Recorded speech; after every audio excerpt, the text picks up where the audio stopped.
कि रूप पे राम जी मोहा गईले,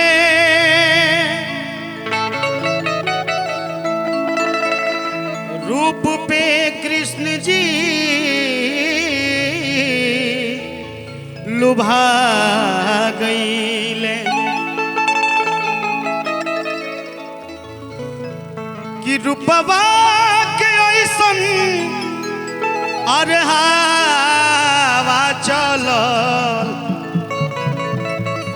कि कितने लोग रेलगाड़ी की जाके काटा गई।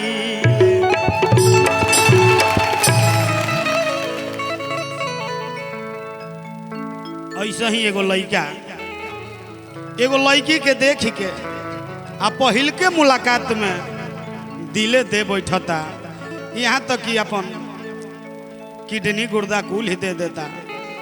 कौना भाव में कहता कि अरे तोहरा बिना खाना पीना अलगे गोरी की बेकार हो, कि एगो हम हमार दिल हमार जान तीनों तोहार, हमार दिल हई जान तीनों तोहार, तोहरा बिना खाना पीना, तोहरा बिना खाना पीना लगे गोरी की बेकार हो, एगो हम हमार दिल हमार जान तीनों तोहार, एगो हम हमार दिल हई जान तीनों तोहार, एगो हम हमार दिल हई जान तीनों तोहार।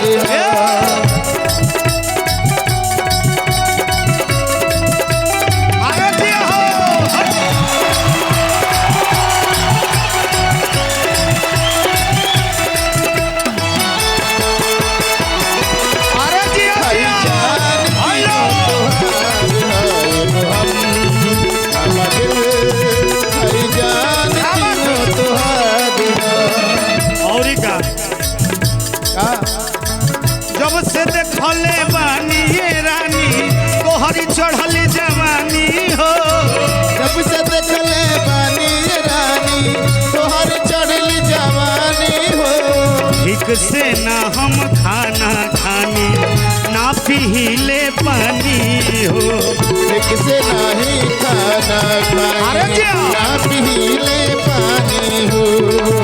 देखो तुम्हारा चक्कर में 2-4 घंटा ना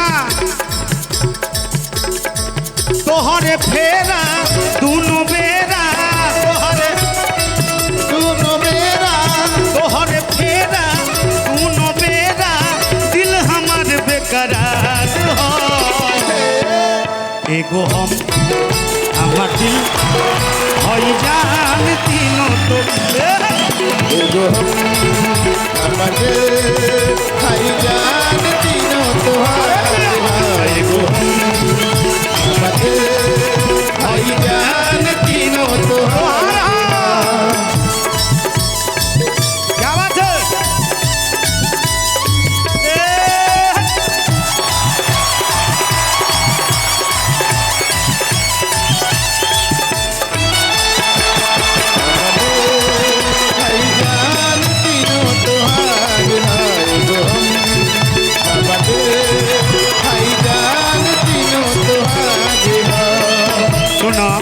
जी कहिए। देख के कोइलू पियो गए गोरी रोक तोहरे लगावल हा, देख के कोइलू पियो गए गोरी रोक तोहरे भरावल हा, पहिले रही दीवाना हम तो पागल तोहरे बनावल हा, पहिले रही दीवाना पागल तोहरे बनावल हा, अरे पहिले रही दीवाना हम तो पागल तोहरे बनावल हा, पहिले रही दीवाना हम तो पागल तोहरे बनावल हा। बाकी जैसे हम सांझी का सूते के प्रयास करत तनी बाकी नींद हमारा नहीं खेला। नहीं अरे नींद न लागे अखिया जागे, नींद न लागे अखिया जागे, नींद न लागे अखिया जागे, तोहर बस इंतजार हो।